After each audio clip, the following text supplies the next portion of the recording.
Hey YouTube. Okay, so for those of you who follow me since the Solar Empire content, you'll realize this is not a Sins of Solar's Empire video guide. I've likely not, I am not planning on going back to that game.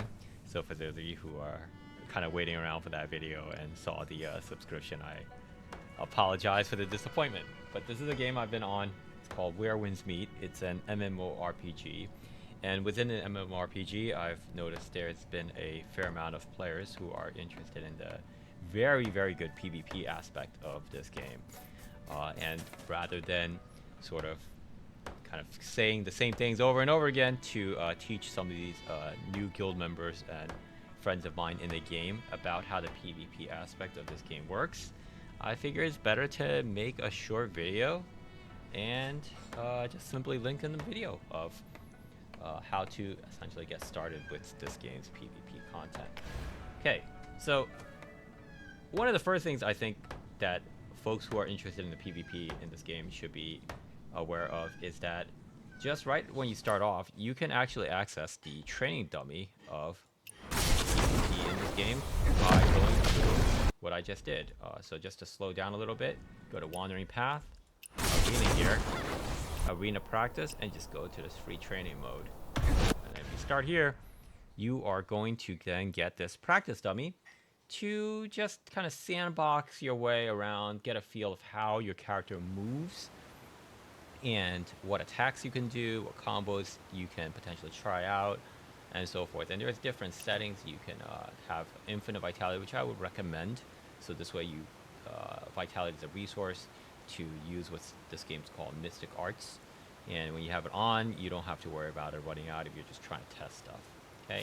In addition, if you ever hit the target dummy, you're going to see a few stats pop up, right? Combo duration, which essentially is a timer for a rough estimate of how long your true combo is. In other words, a combo that doesn't drop against any players.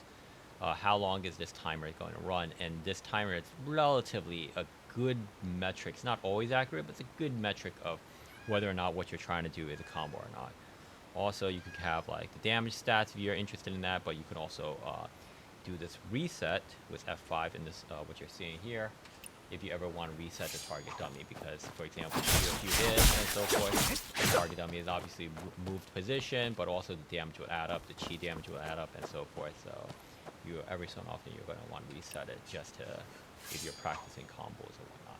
Okay, but that being said, I'm also going to now talk a little bit about kind of how this game works.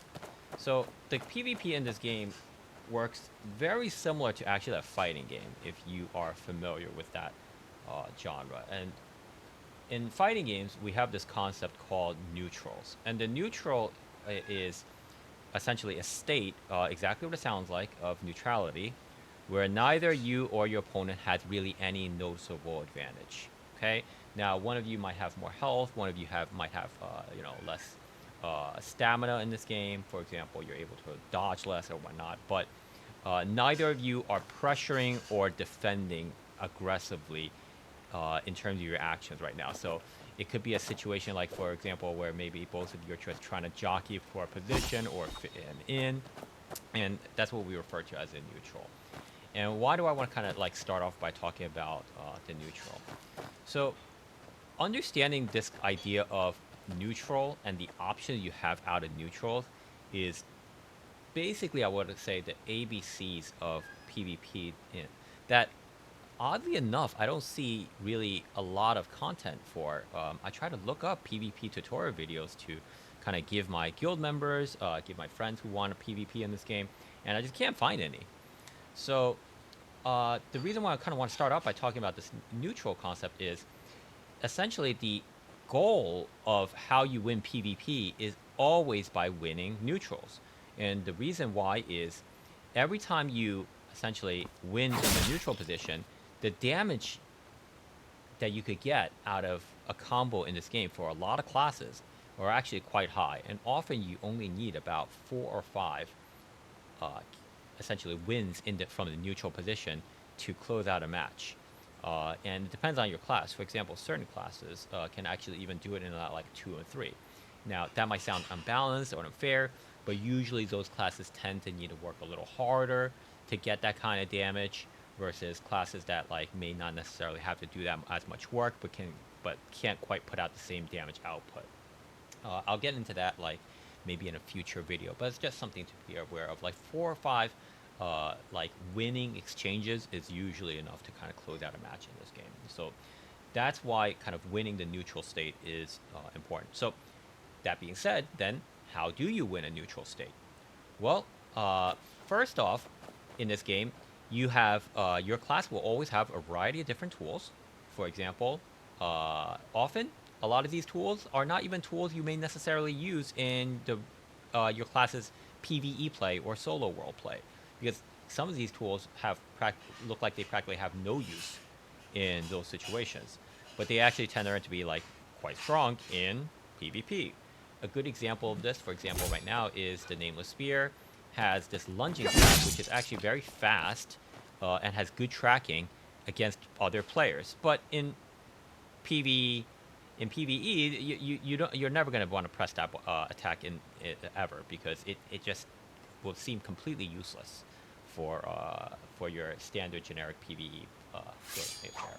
So that's something to be aware of, is that you're going to have to a more well-rounded full use of your arsenal to kind of help you come out with an advantageous position. One of which is just simply, for every class, usually the light attacks are a good way to do a little bit of chip damage, a little bit of poking, or some more complex tricks that I will cover in a future video called kind of hiding your attacks, right?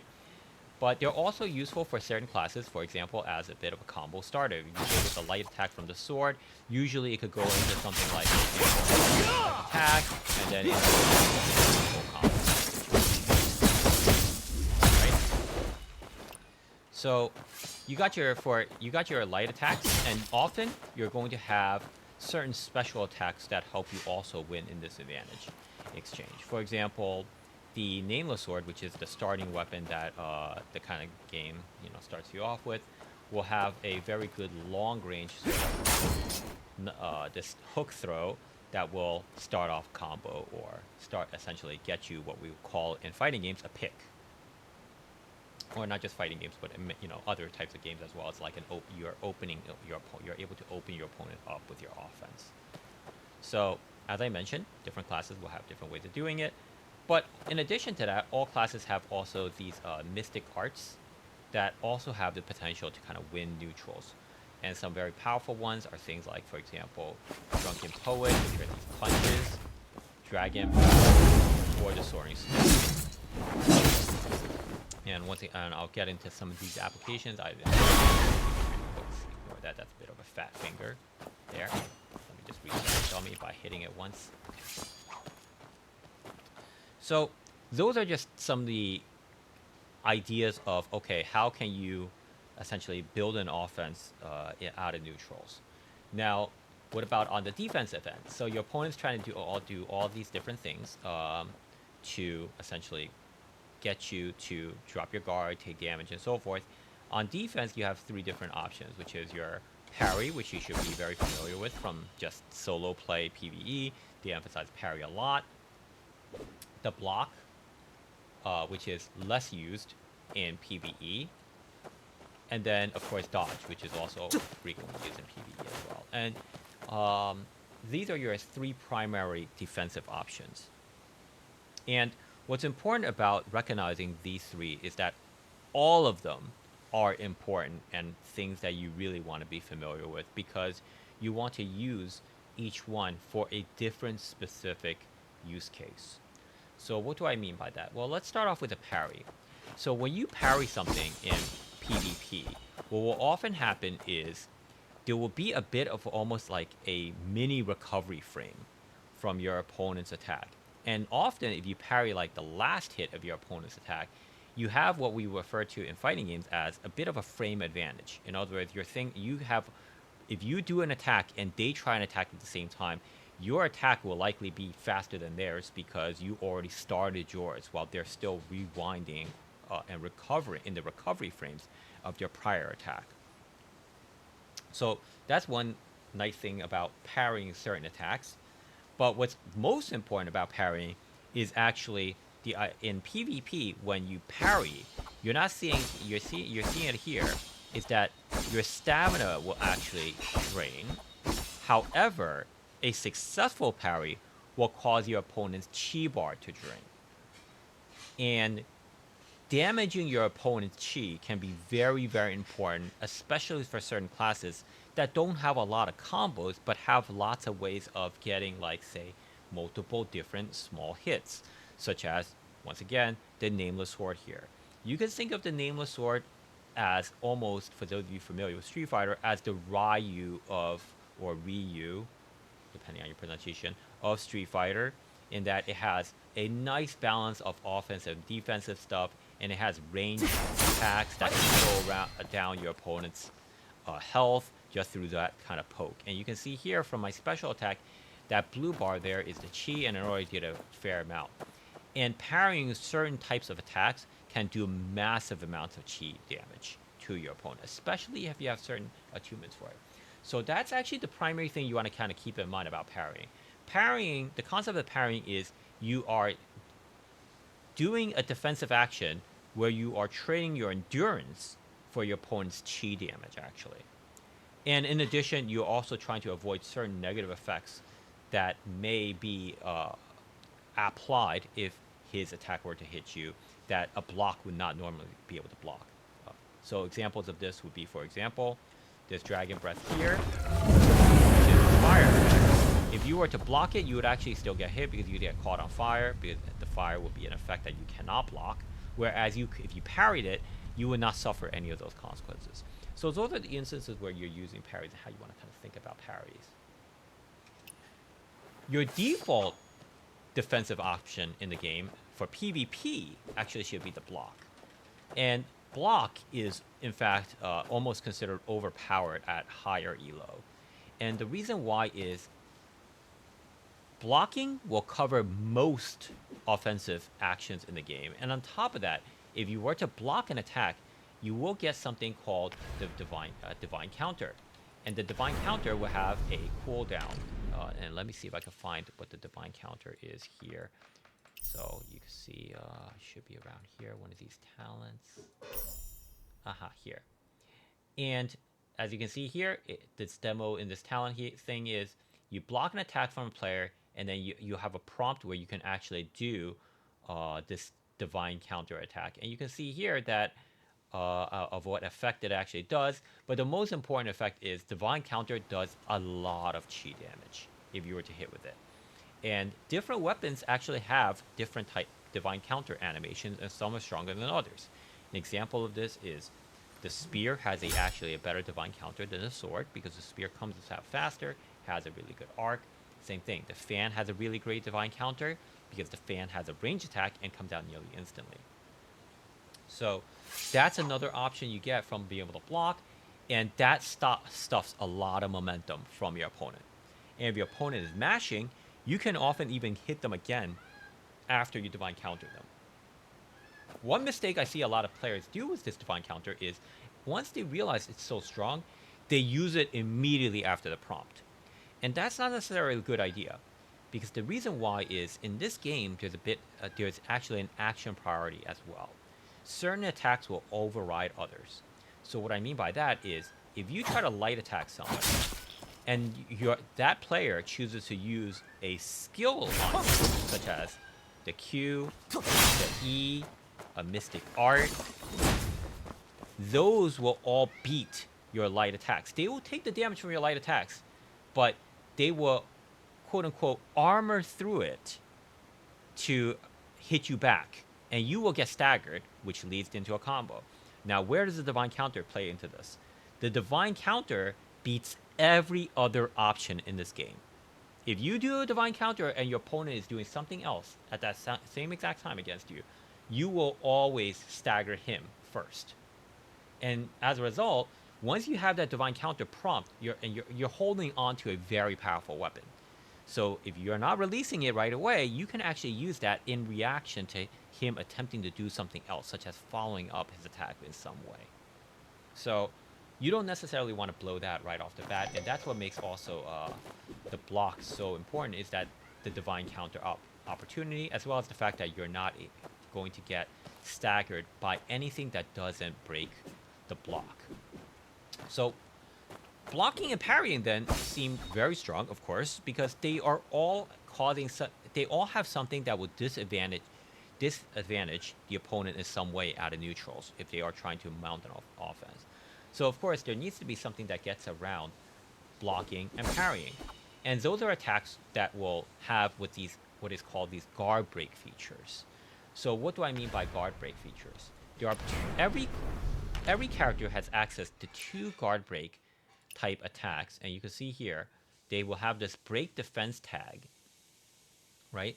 And one is called Talon Strike, and the other one is called Yaksha Rush. Okay? And you will see among the description it says something about breaking the defense. And what that means is if your opponent is caught with either a block animation or parry animation at the time you hit them with one of these attacks, that attack will automatically combo the rest of the attack and apply some sort of debuff to your opponent as during that entire span. So you can read what those respective debuffs are in the 2 skill descriptors. For example, Talon Strike will cause some sort of endurance recovery debuff, and the Yaksha will give them a silence. Okay. In addition to that, as I mentioned, the entire attack chain is guaranteed, and often when you guard break them, that whole attack chain will do massive amounts of chi damage, often allowing you to execute your opponent afterwards. So those are the ways that 2 of the defensive options in this game, and also the primary counter to those defensive options. So how would you defend against then, say, something that's a guard break in closer range? Well, something to note is the guard break actually is not going to be a guaranteed combo if it hits you while you are not guarding. So as a result, even if you're getting hit with the first hit of a guard break, you can simply just dodge out. Okay? And in this game, if you were to perfect dodge a player, you will usually have some sort of benefit, generally from one of your armor sets that is the most important armor set in PvP.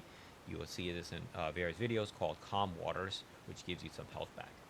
So that is your third option, is essentially dodging the attack. And you have 4 different directions of dodging. Any direction, as long as you dodge the attack, will be perfectly fine. When you dodge, you will have a window where your character is fully invincible during that window.